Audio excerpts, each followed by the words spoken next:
बतार देखियो मार भगल डीजे वाला के कहे यार देखियो बवाल भगल। डीजे सुमित सतीश रैमा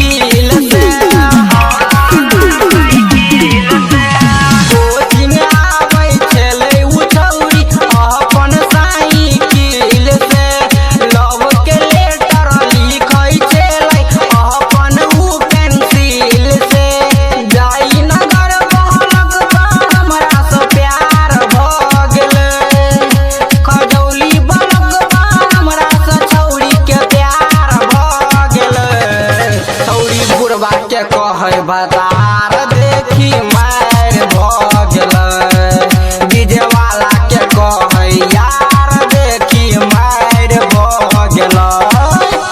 डीजे सुमित सतीश रैमा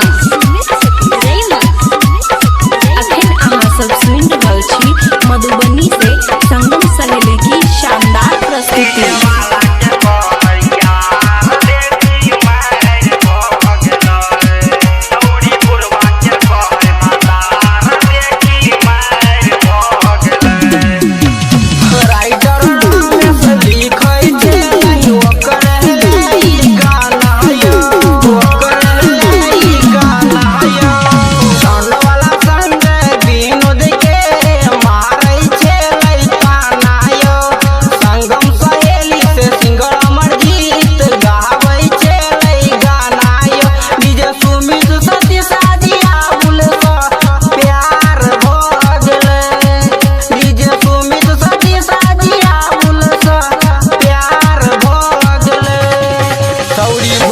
के कहे बतार देखी